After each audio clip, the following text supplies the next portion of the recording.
Also controversial because nobody wants the truth out these days, and the truth can be extremely costly. I love it.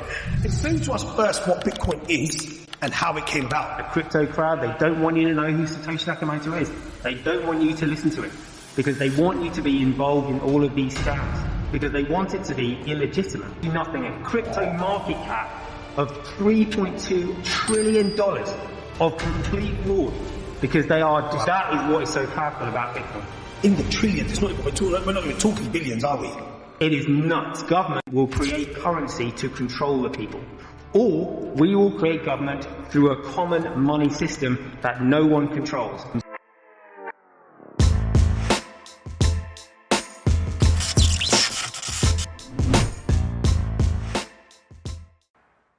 What's up, guys? I hope you're all well and welcome back to another episode of the Podghost podcast.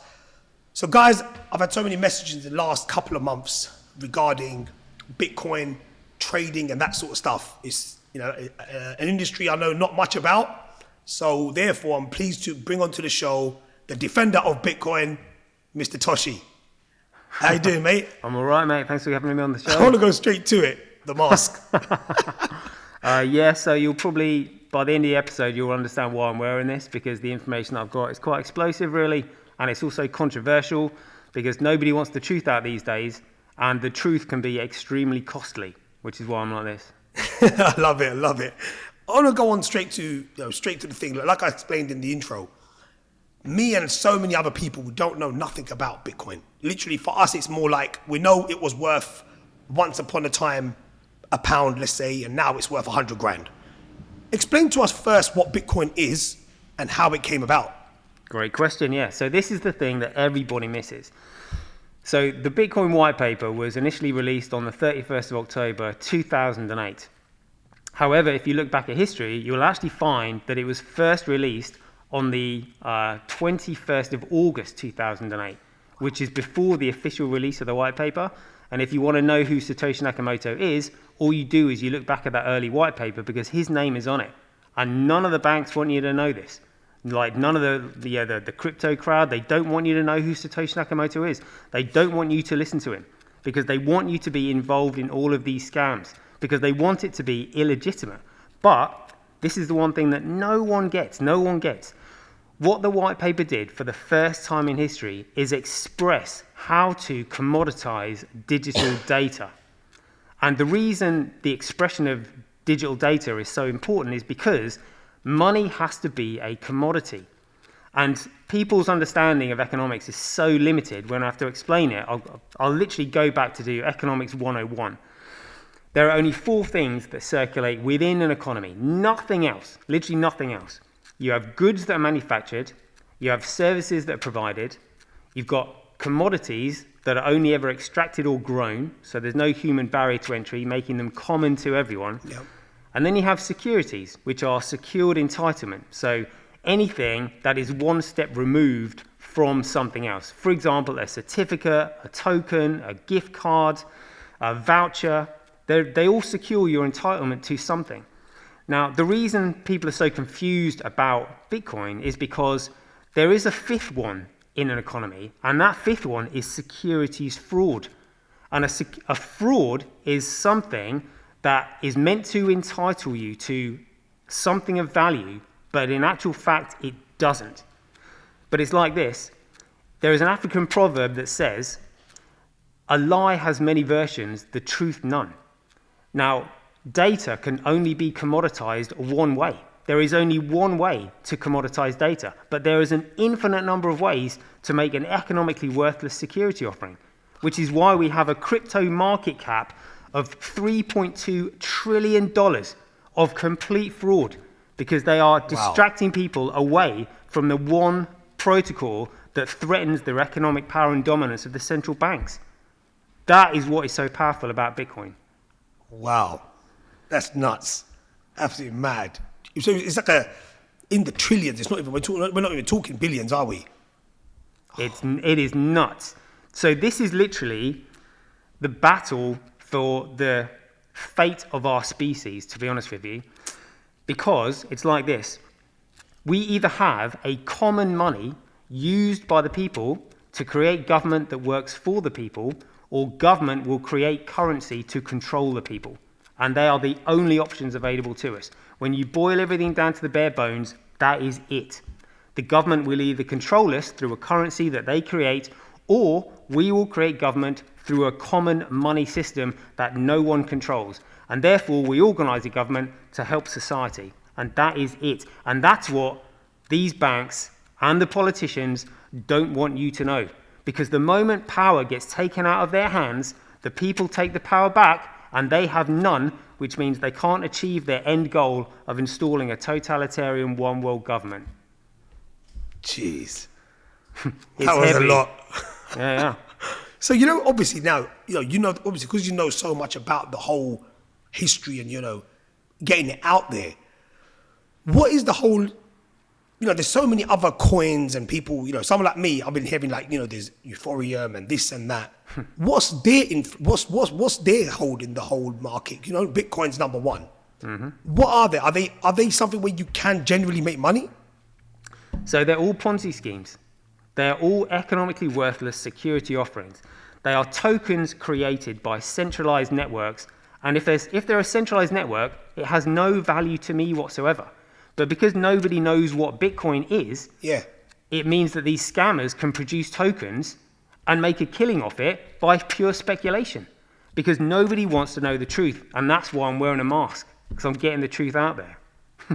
Jeez. So what you're saying is everything else other than Bitcoin is a Ponzi scheme? Yes, but there's something more to it. So when I say Bitcoin, I'm referring to the protocol that commoditizes data. Now, Satoshi Nakamoto did a genius thing when he created Bitcoin. He created all genuine Bitcoin legacy addresses to start with the number 1. So if you change the protocol, you cannot have the number 1 as a legacy address, because the number 1 will only accept payments in Bitcoin that has gone through the Bitcoin protocol. Now, when these central banks wanted to corrupt Bitcoin, they colluded with the exchanges to list their alternative central bank created currency as BTC, so it stole the market price. But what they didn't want people to know is that the legacy addresses now no longer start with the number 1, which means it's not Bitcoin. It's not gone through the Bitcoin protocol. It's a centrally controlled, worthless piece of shit. And that's the one that's at $100,000 right now, with almost a $2 trillion market cap. It's the biggest fraud in financial history ever. Really? So, because people I remember there was a time when, a lot of friends of mine would call me and say, Bitcoin's gone up from 10,000 to now 20,000, 30,000. So what you're saying is all that's a complete sham? So what happened is that in order for a network to be commoditized, it has to go through a process of commoditization, which is a period of neutral organic growth. So in the same way that a tree has roots that grow organically, in order for a digital network to be classified as a commodity, it also has to have neutral organic growth without any central point of influence. So Satoshi Nakamoto scheduled that neutral organic growth phase to come to an end on the 1st of January 2020. And the central banks were so concerned about this that they brought in COVID lockdown, because they thought, if we can shut the economy down and nobody's spending anything, no one's going to spend Bitcoin, which means we've got a bit more time on our hands. And that's what COVID was really about. Jeez. So that, according to you and, maybe your circle of people that are in the whole industry of, finance and stuff, you're telling me COVID was an actual thing that was made. It wasn't real. Yep. Yeah, Donald Trump's confirmed it as well. It was made in a lab, and it was scheduled for 2025. So if you listen to the podcast that Peter McCullough did with Joe Rogan, he'll tell you that everything in COVID was written in the SPARS pandemic that was published on the 31st of October, 2017. And he said the only thing that got wrong was the year. They said it was scheduled for 2025. Instead, they brought it forward a few years early. And the reason they brought it forward is because the neutral organic growth phase of Bitcoin was scheduled to come to an end in the beginning of 2020. And they were so concerned about losing their grip on the financial system that they moved it forward 5 years. That's why they made so mistakes. That's why so many people are waking up, because they didn't have their infrastructure in place to fully roll out their plan. Because if they knew that if people start using a monetary system outside of their central banking system, they lose control of everything, and they couldn't risk it. And they were just like, we've been working on this plan for thousands of years. What's 5 years going to make? What difference is 5 years really going to make? Well, it's actually made a lot, because we're still here. They haven't installed their one world government, and so far restrictions are free. We're not in lockdown anymore yet. They're in trouble, and they don't want people like me telling you this story. Me and everyone else watching. Exactly. That's mental. You know what? It's so crazy, because what we get taught, and what, you know, I think the vast majority of people don't actually understand this sort of information. For them, it's more like, you know, they're trying to invest their money in something, but not looking into the deeper reason of why they're doing it. Mm-hmm. So, you know, it's crazy to think that, you know, so what you're saying is there's like just in normal terms of speaking, there is a real Bitcoin and there's a fake Bitcoin. Is that what you're saying? There are many fake Bitcoins, but only a genuine Bitcoin starts with a legacy address beginning with the number one. Yeah. Yeah. So if you look, say for example on BTC, which everybody thinks is Bitcoin, BTC was Bitcoin right up until the 1st of October 2017. And then they changed the protocol, implemented a new one, and then they brought in their changes on the 24th of August 2017. And that's when the legacy addresses started to change. So the central bank Bitcoin, if that was what you want to call it, with the ticker symbol BTC that's nearly $100,000, they have legacy addresses beginning with the number 3 and the letters BC. It's not Bitcoin. It's a centrally controlled piece of crap. All genuine Bitcoin legacy addresses start with the number 1. So let me get this straight. So if someone's got Bitcoins that are not real, can they not sell them on? Yeah, they can sell them on if somebody will buy them. But if somebody was to find out the information I'm providing you, that price would crash pretty quickly, which is why they don't want this information out. Damn, so all them people that have, you know, got involved in it have technically been scammed. It's a $2 trillion fraud, mate. Biggest fraud in modern day financial history. So how would someone, for example, me, if I wanted to go into and I wanted to get Bitcoin, right? Could I still do it? Absolutely. However, the UK FCA regulator is the only financial regulator in the entire world that has prevented UK citizens from being involved in crypto activities because of the information that I'm giving you. So they're trying to put an end to it? They're trying to stop people in the UK from buying it, yeah. Because it's that much of a threat to their financial system. London is the centre of commerce and finance. Of course, yeah. Washington, D.C. is the military power, and Rome is the spiritual religious power. But London is the financial capital. And so this is one of the reasons why I'm still here explaining to people in the UK about this. And this is why the UK regulator has stepped in to try and stop it. They're that concerned by it. It's nuts. Yeah, this is so surreal, because I think someone like myself, who's not, like I told you, I'm not, you know, don't know nothing about it, to be honest. But so many times I've tried to, you know, look into it. But now that you're telling me this, it's a lot more difficult than you know, people would make out it to be. Because sometimes people would just say, oh, you know, buy this Bitcoin. They won't look at what it is or where it's from. They'll just say it's worth 100,000 now, and it used to be worth 20 grand. So now you're thinking, if I spend 100 grand on it, in the next 5 years, it'll be worth 200 or 250. That's what they want you to believe. Number go up. That's what they want. They want people to get involved in this Ponzi, and then they'll rug pull and say, oh, the whole thing was a scam. Let's just stick back to central bank, good old currency. So how would someone who's watching this, who wants to, you know, find out a bit more about it, how would they go about investing in the real Bitcoin? And is it still available, or is it limited? How does that work?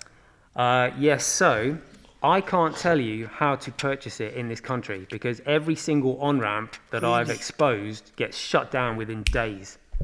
Literally. So what you have to do, when you found a supplier, you have to move out of the UK jurisdiction by using maybe a neobank where you can swap your GBP for either dollars or euros or Swiss francs or something like that. Then because So the FCA only have jurisdiction over GBP. That's it. They can decide where you can and can't spend that because they have jurisdiction over it. But the moment you convert your GBP to either euros or dollars or Swiss francs, it's those central banks that have jurisdiction over that currency. So the Bank of England and the FCA have no jurisdiction over what you spend your euros or your Swiss francs or your dollars on. They have no jurisdiction. So you have to move out of their jurisdiction and then find a supplier that's willing to provide you genuine Bitcoin when you transfer your alternative currency to them. Damn. So it's not as easy as that then, is it? For someone who's living in the UK, you know, the average Joe, and he wants to invest in it, it's not as easy as that then, is it? Just go out and just buy it. Like the way they make it sound. It should be that easy, but they're purposely making it hard. And the reason they're making it hard is because I'll tell you the economic power that this thing has. So what Bitcoin is, Bitcoin effectively gives you access to your own private supercomputer. And your own private supercomputer is the Bitcoin network itself. The Bitcoin network can do over 1 million transactions per second with an uncapped block size. You can do HD streaming, social media, upload photographs, live streaming, telephone calls, literally absolutely everything. And everything that you do on the Bitcoin network is private between you and the individual that you are transacting with, which means that this lot can't data scrape any of your information. So your information remains private. And not only does your information remain private, because it goes uploaded onto blockchain technology, they can no longer delete it, which means they can't censor the truth. They can't take it down. And the truth always comes first, because a lie is a derivative on the truth. And so that's what this lot do. The truth comes out, they then slander it, and they delete it, and they get people believing a whole load of baloney. So now, for the first time in history, we actually have a digital network where digital information cannot be deleted, which means you can trust it and you can follow it back to its source. So therefore, you can check it out. And that's what they don't want. So you would buy Bitcoin to use the network to have sovereignty over your data. Now, to give you an idea about how valuable that's worth, if you are a tech company like Google, like Amazon, like Visa, like MasterCard, you cannot afford to lose a record of any of your customers, especially not if it's a financial transaction, which means these companies spend millions, if not billions of dollars securing their own centralized servers because they're vulnerable. Whereas now you can put all of those digital transactions on the Bitcoin network for the cost of a micropayment, meaning you can get rid of those millions, if not billions of dollars of overheads and securing your own servers. So you buy Bitcoin to use the network to save yourself millions, if not billions of dollars, and at the same time it's fixed in supply and going up in value and being used as a medium of exchange. The economics of this thing is absolutely insane. And that's what they're concerned about. That's absolutely mental. It's so much to listen to, and you're thinking, bloody hell, my head all this time was thinking a completely different thing. Yeah. So, can I ask you away from that? I want to ask you something else that, with you yourself, you go out and you giving all this information out. Could I ask why you do that? Yeah, because, like I said, we either have a common money used by the people to create government that works for the people, or government will create currency to control the people. We are cruising towards a totalitarian one world government, and the only way out of it is if we start using a common money. So let's talk about money.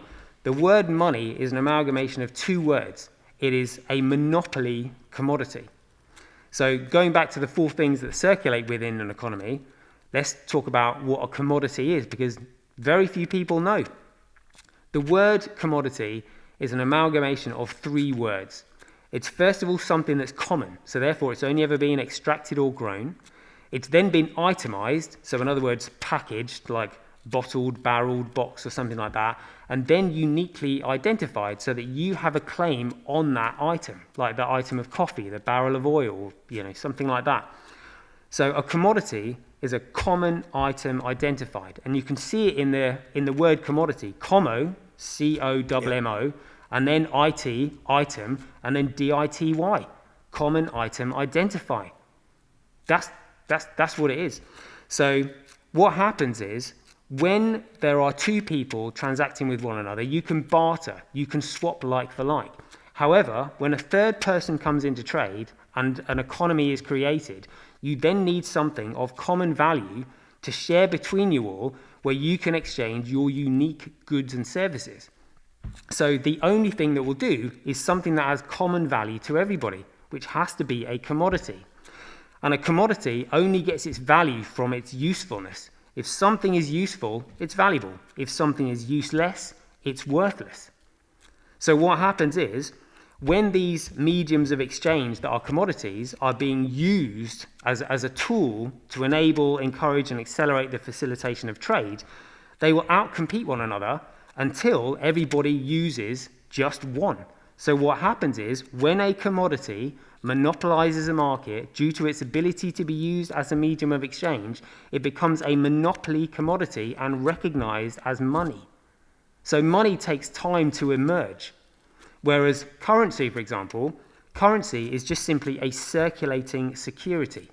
You put those two words together, and a circulating security, well, a current flows and circulates. So a circulating security is currency, and a security secures your entitlement to the value of the money. But if you remove money from currency, that's when you end up with securities fraud. But because they don't want us calling it securities fraud, they were just like, let's just tell them it's fiat currency. And because they're stupid, they'll be all right with that. Now, the issue with fiat currency is that if you have one single central source that has the power to create currency from nothing and put you in debt and charge interest on that, then eventually, unless you can increase your prices in line with inflation or somehow reduce your overheads, if you're a small business, you're fighting an uphill battle to stay profitable and in business. And so either your business will be taken over by a larger business that can take advantage of economies of scale, or it will go bust and the bank will sweep up. So the bank has an interest in destroying the economy in order to take over your business, because they print currency from nothing, which has no value. But when they take your business from you, that business is real capital. And if you start looking back at history, you'll see that the UK banks have actually been doing this a lot to a lot of small business owners. So the banks have an interest in making sure your business goes bust so that then they can put it on their books to recapitalize their own value. Mad. So to give you an example, when World War I first started in 1914, they introduced the Bradbury pound. And the Bradbury pound was an interest-free credit note, meaning there was no interest owed on it. But because there was no interest owed on it, the banks couldn't make any profits from it, which is why they withdrew it in 1918. But imagine we are conducting business in an economy where we have no debt. If there is no debt, we start living in abundance. But that's not what they want. So we have to somehow come up with a money that they don't control. Now, if you want to know what the most valuable money is going to be, all you have to do is commoditize the most useful resource. And in today's world, the most useful resource is digital data. So if you can somehow commoditize digital data and make it valuable and use it as a medium of exchange that is outside of their control, they lose control of everything, and we take back we take back what they've stolen from us, and we start living in abundance. That's what they're hiding. That's what they don't want us to know. Bloody hell. There's so much information. It's crazy to hear all this. Like I said before, what we thought it was, it's a complete different thing. And the way they've covered it, you have to rate them for doing that, because I don't think hardly anyone knows about this sort of stuff. And the fact that you've come out there, like you said, I feel like you're trying to help everyone who is trying to get this knowledge that you have and get it out there. So I think it'll be useful to a lot of people. And that's why, even when I spoke to your friend and I said, I'd love to get you on, it was to give everyone a real insight. And I'm glad you're doing this now before I've invested anything, because, I feel a lot of people after watching this will now start looking into the real Bitcoin instead of what they think they have, which is doing it. Because if you speak to a lot of them, like a lot of my friends who are doing it, the way they speak about it is they're looking at retiring in 5 years. They're looking at retiring in 10 years. And some of them, I know, they've even sold their own homes and started to invest in this so-called Bitcoin that isn't real at all from what you're saying. How would they now, what would you advise someone who's in a situation where they've done it all without knowing, put a lot of money into it, what would be your professional advice to them? So again, I can't give any financial advice because obviously I can be sued for that. But what I can give you is the education that they don't want you to know so that you can then make an informed decision. That's what this is all about. So people think that BTC is like extremely valuable with it being $100,000 per coin at the moment. Let me tell you how you work out the true value of Bitcoin. Yeah. So a kilogram is a unit measurement of weight. So if I said to you, I have a kilogram, your question would be, or what do you have a kilogram of? Yeah. And if I said to you, I've got a litre, again, it doesn't make sense because a litre is a unit measurement of volume. What do you have a litre of? A litre of water, a litre of oil, a litre of coffee? Like, what do you have a litre of?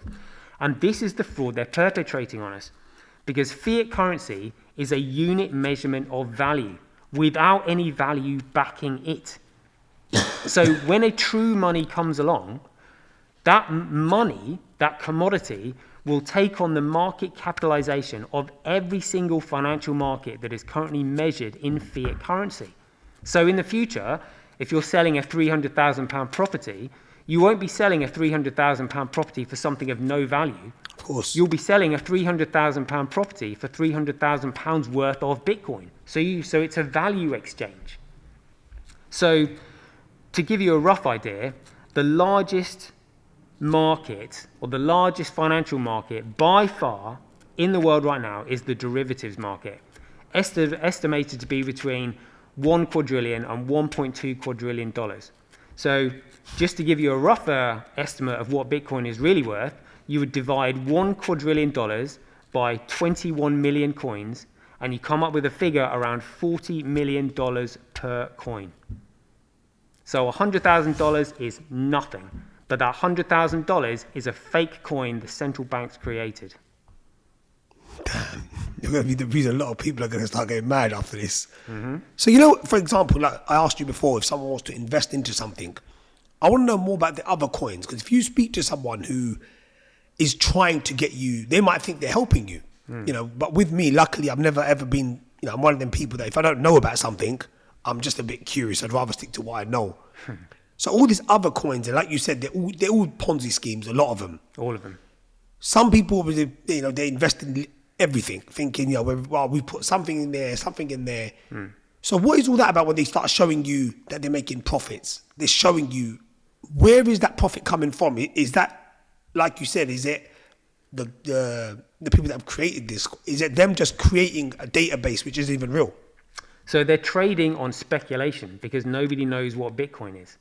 So this is what's going to happen when education catches up with speculation. All those speculative prices will go to zero like that. And the genuine Bitcoin will be the value I've just described. Yeah. And this is why they don't want this information out there. So talking about all these other cryptos, this is why you need to know the difference between money and currency. Money is a commodity. Currency is a circulating security. And a security is something that secures your entitlement to something else, like a land certificate, profit title deeds for your property. Yeah, of course. A gift card, a token, a voucher, a ticket. They all secure your entitlement to something.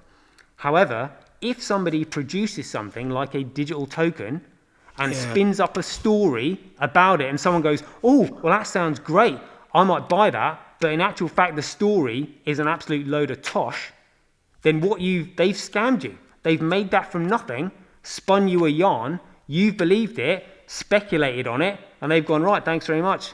We'll take the dollar value from that. It's all dollar worshipping, and it's all the distraction away from the one protocol that commoditizes data that threatens the economic power and dominance of the central banks.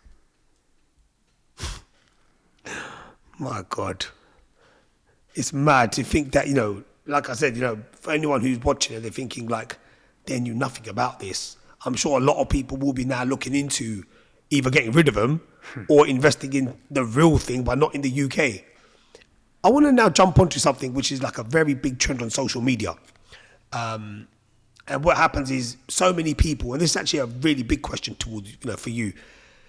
Someone will look into someone's life on social media. They're showing all the flashy cars, the houses, the watches, everything.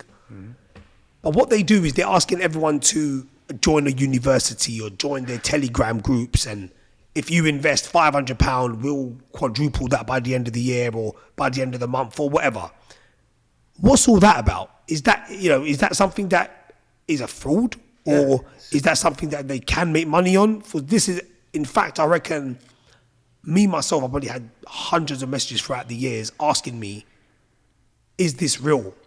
Would you recommend me doing this? Because a lot of people that do talk about this sort of stuff make it out to be very believable.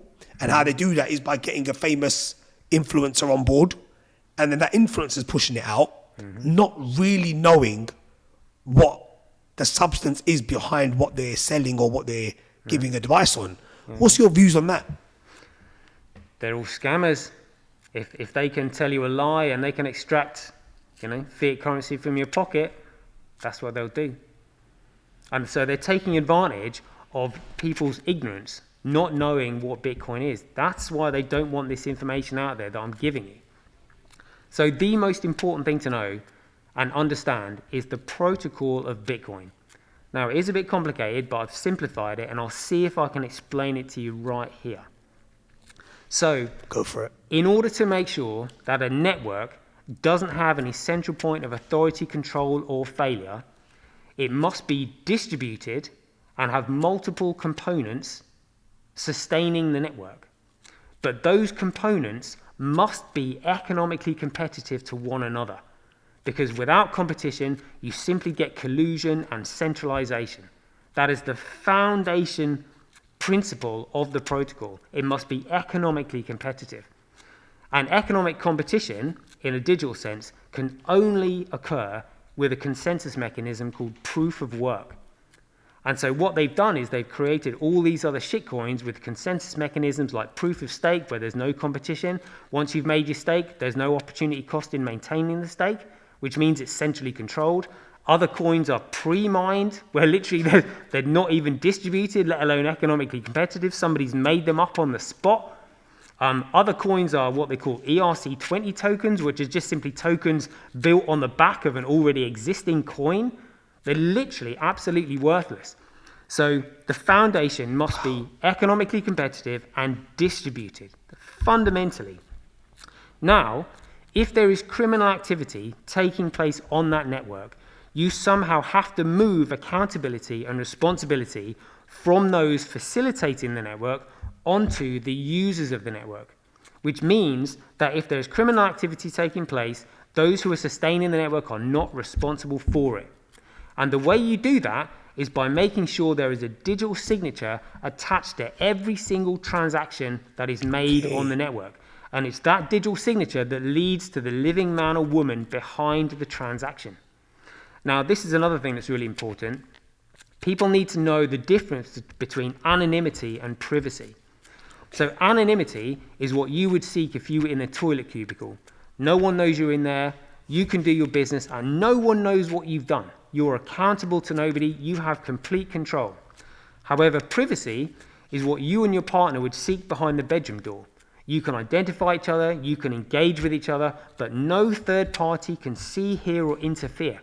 And that means that if a dispute arises between the two of you that you can't resolve yourselves, you can, if you so wish, present the evidence to a third party who can solve the dispute for you.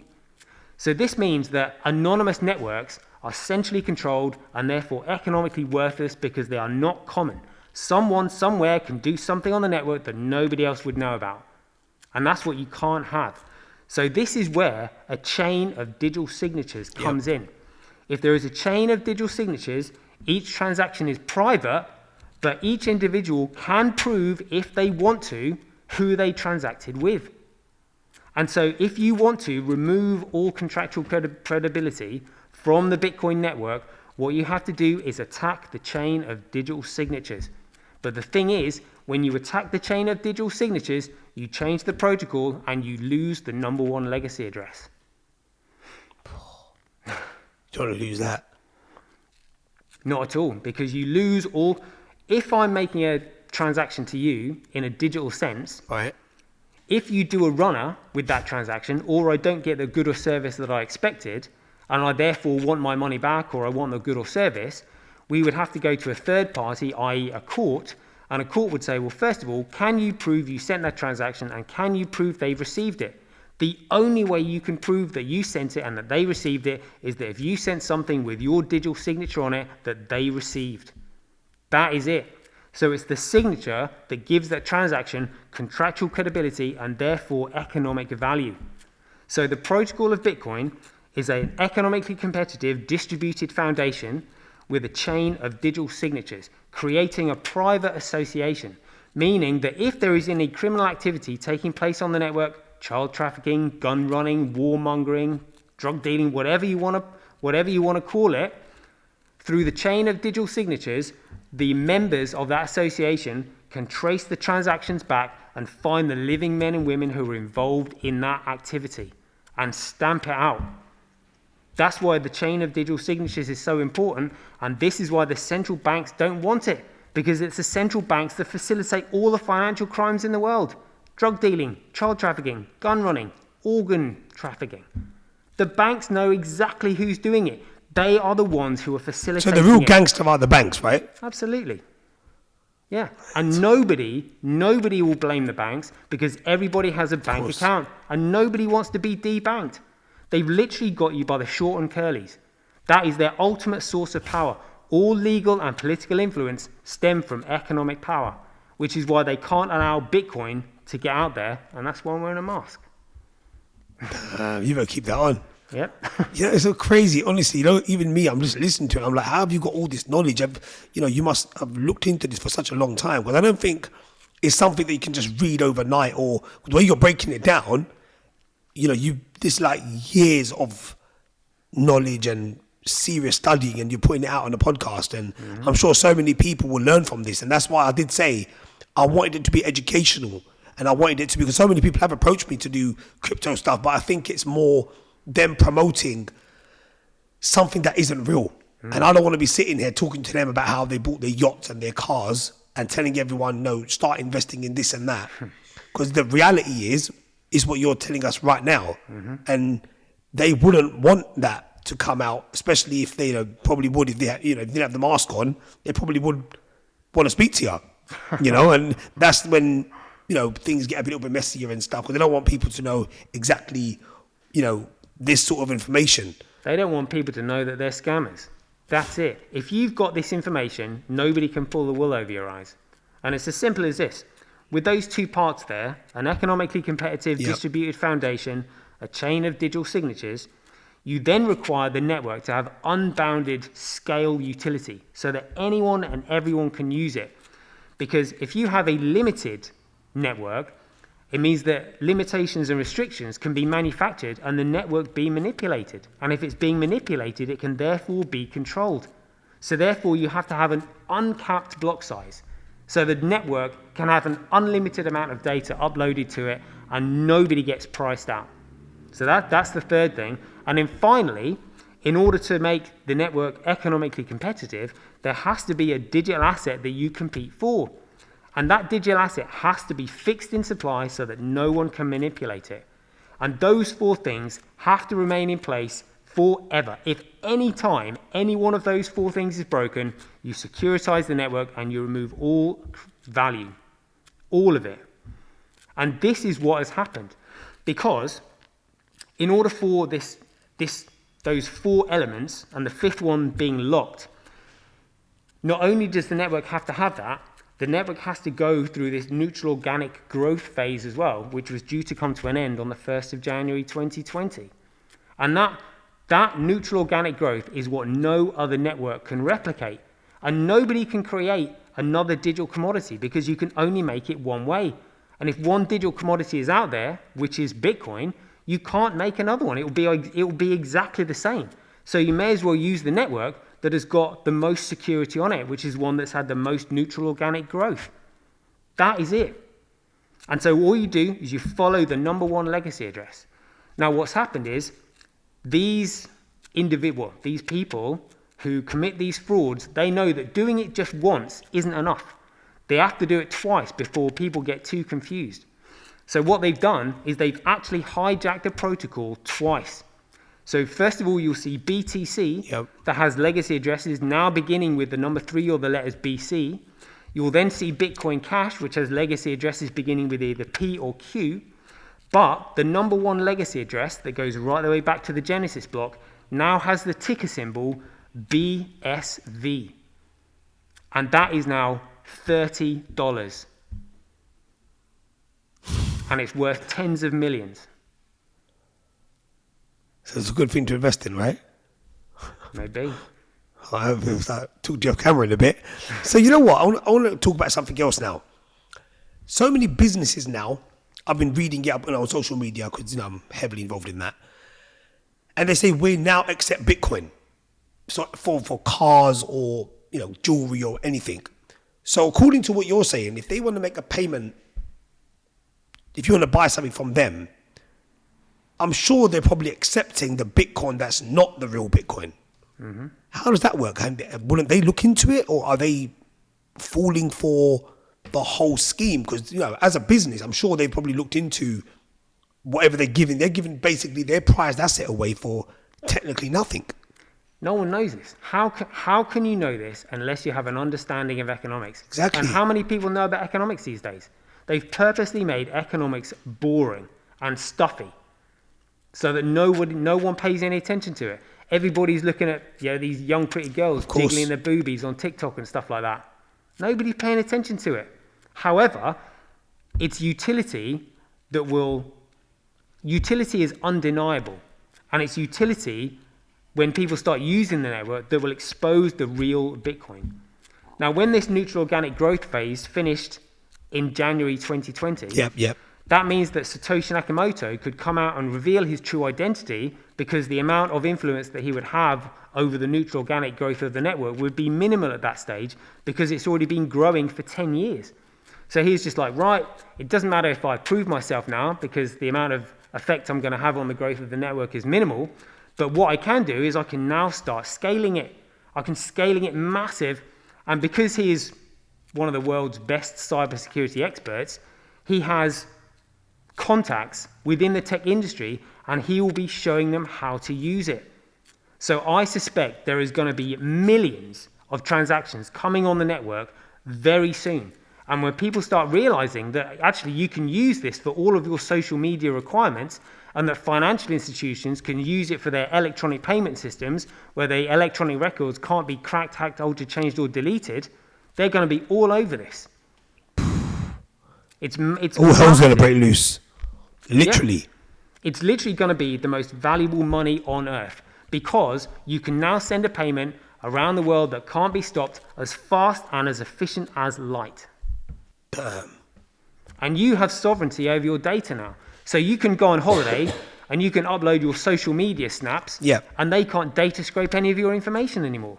Because at the moment, when you upload something onto the internet, you upload it onto Google, Amazon, Facebook, Netflix, all that, they data scrape all your information, so they have all your data points on you. They know where you've been on holiday. They know the name of your what dog, you're eating. Everything. Whereas what you really want is all of that on the Bitcoin network, where they can't access it. And you can share it with whoever you want. And if you want, you can sell your information on a globally distributed, economically competitive server base. Because you own and control your own content. At the moment, you're uploading this to the likes of YouTube. YouTube will own and control this content because it's on their servers. If you uploaded this onto the Bitcoin network, you create the content, you own and control it, you can therefore sell it if you want to.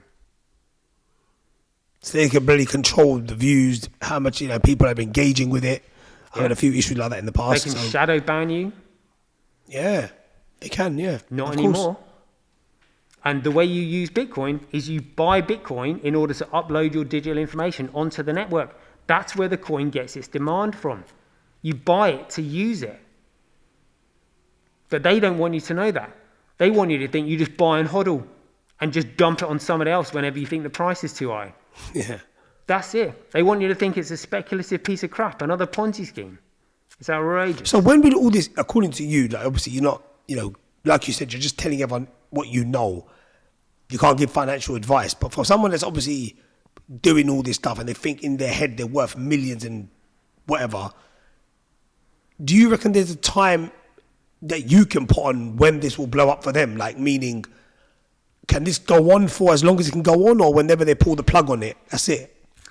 So one, they can't pull the plug on this because the network is globally distributed and economically competitive. And secondly, when people start using it, they have an economic incentive to protect the network itself. But in terms of when you think this might happen, one of the reasons I'm doing this interview is that I've been waiting 8 years for this scaling technology to come onto the Bitcoin network. So let me tell you what Satoshi Nakamoto did. Yep. Satoshi Nakamoto designed Bitcoin with a memory pool. And a memory pool is where all the data goes before it gets put into a block and indexed on the network. Now, the issue with a memory pool is that a memory pool would more than suffice for global payments, banking payments, credit card payments, everything. However, that memory pool would not suffice for the worldwide internet traffic, like all the social media files and HD streaming and video content and all that kind of stuff. So Satoshi Nakamoto designed Bitcoin knowing that it couldn't scale for the internet and that all the scammers would copy his design, not knowing how to scale it. So as soon as this neutral organic growth phase came to an end, he then started scaling it, and no one else knows how to do it because he created it. He is the security expert. So all these scammers are going to be exposed because none of their networks scale. They can't be used for anything. And this is the problem that all the tech industry has got. Now, if you record a tape recorder over and over and over, by about the 5th time that you've recorded it, the quality is so bad that you can't even listen to it. Yeah. Now, if you are a tech company and you want all of your users on your servers, on your program, you have to copy that same program over and over and over and over again to make sure that all of your customers are on the same software program. And the same problem emerges. When you replicate something, the copy isn't quite perfect. It gets less and less and less. And this is why Visa and MasterCard are stuck at 50,000 transactions per second. This software upgrade that Satoshi Nakamoto has created solves the unbounded scaling problem. And it's only going to be available on the genuine Bitcoin network, which is yours today for 30 quid, $40 with a ticker symbol BSV. And suddenly, Google, Amazon, Facebook, Netflix can put all of their digital services onto the Bitcoin network for the cost of a micropayment, where they don't have to worry about any of their digital data being cracked, hacked, altered, changed, or deleted. The potential is massive. Bloody hell. That is so much to take in at one go. It's so, you know what? Like you were saying before, this is the sort of stuff where I feel a lot of people watching this now will be thinking like, mentally like going crazy. Because this, like you just said, a lot of people wouldn't know about this. Even when we were talking off camera, I was like, this is actually going to shake it all. People are going to open their eyes to this sort of stuff. And I feel if someone is about, if someone does want to now invest, what country would you recommend, or what you know about, where could they go and get involved in the real Bitcoin? Is there a country that, is quite known? You can still do it. It's a commodity. Anybody can buy it. There are no restrictions anywhere. It's just literally the FCA stepping outside of their jurisdiction. Yep. And what they've done is completely unlawful because they shouldn't be able to control where people do and don't spend their currency. So what they've done is absolutely outrageous. But you can, like I said, they have no jurisdiction over where you send your euros, your dollars, your Swiss francs. It's up to you. Anything like that. So all you do is you step outside their jurisdiction. But if you try to purchase anything in this country using pound sterling, they will shut your bank account like that. And it doesn't matter how long you've been a customer for. I know people that it's happened to. If you buy anything to do with crypto or Bitcoin, really? Using a UK retail bank, they will close it in an instant. No matter what coin it is or anything? Yep, they will close it. So what they're doing is they're putting a blanket ban on everything, because what they can't do is say, you can buy any of these shit coins, but you can't buy BSV. So BSV's the daddy, isn't it? Yeah, it's the genuine Bitcoin. BSV is the only protocol that still has #1 legacy addresses with the chain of digital signatures that goes right the way back to the Genesis block. And how much is a Bitcoin in the real one? It's about in BSV? $40, 30 quid today. $37. What's that in pounds? What's that, mate? £28. To buy one. And how soon will that shoot up? Depending. Well, so how long's a piece of string? But all I can tell you is I've been waiting 8 years for this, and Satoshi Nakamoto couldn't start scaling it until January 2020. But he will scale it, right? Yeah, I've seen this implementation. It's called Terranode. It's already done over 1 million transactions per second, and Visa and MasterCard are stuck at 50,000. It blows them out of the water. Damn. So it'd be a good idea for people to start getting involved in it now if they can. Yeah, and like I BSV, said, guys. the reason they should get involved in it is because we either have a common money, and a common digital money is the Bitcoin protocol with the ticker symbol BSV. We either have a common money used by the people to create government that works for the people, or government will create currency to control the people. That is it. Do you want a future of freedom, or do you want a future of oppression? That's the only choices you've got to make. I love it. Absolutely love it. And I think at that point, on that quote, I reckon we should call it. And guys, if you do want part 2, I'm more than happy to bring Toshi back onto the show. That was too much to take in for me. I was a bit flabbergasted, to be honest. So there you have it, guys. That was another episode of the Podghost podcast. If you like what you saw, please make sure you like, comment, share, and subscribe. Before we go, Tosh, just a last word with the people that are watching this. If they want to get hold of you, if they want to write to you, is there any way they can do that, or unfortunately did they have to go through me? Yeah, you can go on my YouTube channel. It is youtube.com/BSVBitcoin. There you have it, guys. So if you do want to get hold of Toshi, you message him on that. There you have it, guys. Take care. Peace out till next week. We're out.